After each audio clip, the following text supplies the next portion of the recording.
আটাইকে নমস্কাৰ। মই সুশীলা দাস।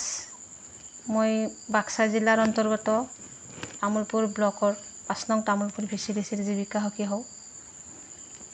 মই আপোনালোকক জীৱিকা সখীৰনো কি কাম আৰু গোটৰ কি কাম, ভিঅ'ৰ কি কাম, CLF-ৰ কি কাম, মই গোটেইখিনি আপোনালোকক মোৰ এই চেনেলটোৰ জৰিয়তে জনাই থাকিম। আপোনালোকে মোক সহায় সহযোগ কৰিব লাগিব। আজি মই প্ৰথম আৰম্ভ কৰিছোঁ। মই ভিডিঅ'বিলাক আপোনালোকক ভালদৰে দিয়াৰ কাৰণে চেষ্টা কৰিম, কিন্তু আপোনালোকক তাৰ বাবে মোক সঁহাৰি জনাব লাগিব।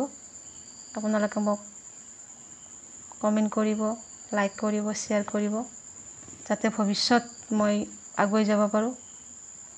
তাৰ কাৰণে আপোনালোকৰ সহায় সহযোগিতা মোৰ প্ৰয়োজন আছে বহুত। গতিকে মই অসমবাসী ৰাইজক আহ্বান জনাইছোঁ যাতে মোৰ চেনেলটো আগুৱাই যোৱাৰ কাৰণে সহায় কৰে।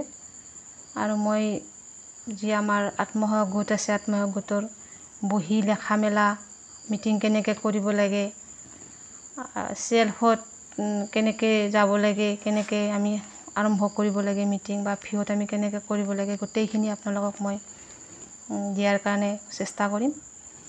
আৰু আমাৰ যিটো খণ্ড উন্নয়ন আমাৰ আছে, NRLM-ৰ অফিচ আছে, আৰু অফিচত আমি কি কাম কৰোঁ, আমাৰ BPM বাইদেউ আছে, BC বাইদেউ আছে, ছাৰ আছে, জীৱিকা সখীসকল আছে। আমি প্ৰতিটো জীৱিকা সখীৰে মানে কি কাম কৰি আছে গোটেইখিনি দিয়াৰ কাৰণে চেষ্টা কৰিম। আৰু সদৌ শেষত মই আপোনালোকক পুনৰবাৰ কৈছোঁ, মোক ছাবস্ক্ৰাইব কৰিব, লাইক কৰিব, শ্বেয়াৰ কৰিব।